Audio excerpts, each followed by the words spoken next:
আসসালামু আলাইকুম, আমি ডাক্তার মোহাম্মদ মুরাদ চৌধুরী। অনেকগুলা স্টাডিতে দেখা গেছে যে বাংলাদেশে ডাক্তার বলেন অথবা সাধারণ মানুষ বলেন অথবা বাচ্চা বলেন, সবার দেহে কিন্তু ভিটামিন ডি এর ঘাটতি আছে। আর আপনারা নিশ্চয়ই এটাও জানেন যে ল্যাবে যদি আপনি আপনার রক্তের ভিটামিন ডি লেভেল চেক করতে চান তাহলে 3 থেকে 4,000 টাকা খরচ হবে। এখন একজন মুয়াজ্জিনের বেতন কত, এটিএম বুথের সামনে যে দারোয়ান বসে থাকেন উনার বেতন কত, বা একজন গার্মেন্টস কর্মী যিনি গার্মেন্টসে কাজ শুরু করেছেন তার বেতন কত, তাহলে তাদের পক্ষে কি সম্ভব ভিটামিন ডি লেভেল চেক করে তারপরে ভিটামিন ডি খাওয়া? কখনোই সম্ভব না। তাহলে একটা উপায় তো বের করতে হবে। আমি নিজেও কিন্তু কোনোদিনও ভিটামিন ডি লেভেল চেক করিনি। আমি যেটা করি সেটা আজকে আপনাদেরকে শিখিয়ে দিব।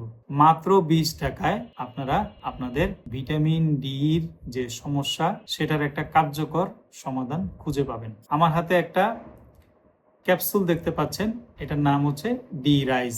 এটা হচ্ছে 20,000 ইন্টারন্যাশনাল ইউনিট।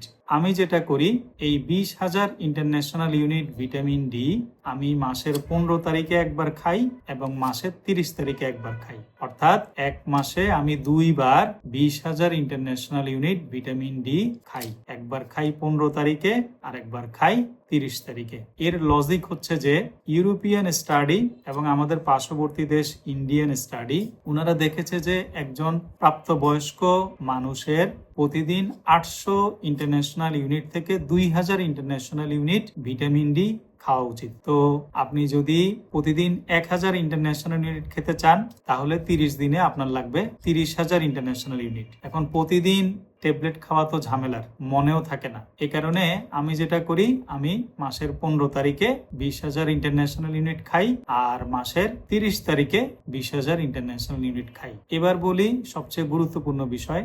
আমি একজন সম্পূর্ণ সুস্থ স্বাভাবিক মানুষ, আলহামদুলিল্লাহ। কিন্তু আপনাদের যদি কারো শারীরিক সমস্যা থেকে থাকে তাহলে কিন্তু আপনারা এই উপায়টা অবলম্বন করবেন না। আপনারা টেস্ট করে আগে আপনাদের ভিটামিন ডি লেভেলটা চেক করবেন, তারপরে আপনারা ভিটামিন ডি ডাক্তারের পরামর্শ অনুযায়ী খাবেন। এখন কারা কারা এই উপায়ে, অর্থাৎ আমি যে উপায়ে ভিটামিন ডি খাই টেস্ট করা ছাড়া, কারা এটা করতে পারবেন না? যদি কারো কিডনির সমস্যা থাকে তারা এইভাবে টেস্ট না করে ভিটামিন ডি খেতে পারবেন না। যদি কারো লিভারের সমস্যা থেকে থাকে তাহলেও তারা বিনা টেস্টে ভিটামিন ডি আমি যেভাবে খাচ্ছি এভাবে খেতে পারবেন না। যদি কারো কিডনিতে পাথর থাকে তাহলেও তারা আমি যেভাবে খাচ্ছি টেস্ট না করে ভিটামিন ডি এটা খেতে পারবেন না। অথবা কারো যদি কিডনি পাথরের পারিবারিক ইতিহাস থাকে, অর্থাৎ আপনার বাবার কিডনি পাথর ছিল, আপনার মায়ের কিডনির পাথর ছিল, এরকমও যদি হয়ে থাকে সেক্ষেত্রে আপনিও বিনা টেস্টে ভিটামিন ডি আমি যেভাবে খাচ্ছি সেভাবে খেতে পারবেন না। এরপরে বলে দিই, এই যে ডি রাইস ক্যাপসুলটা আছে এটার দাম হচ্ছে 20 টাকা। অন্যান্য ব্র্যান্ডেরও পাওয়া যায়, অস্টিও ডি নামে পাওয়া যায়, ডি ব্যালেন্স নামে পাওয়া যায়। আপনাদের ইচ্ছা, এটা আপনারা দোকান থেকে বিনা প্রেসক্রিপশনে কিনতে পারবেন, কারণ এগুলো ভিটামিন, এগুলো কেনার সময় প্রেসক্রিপশন চায় না।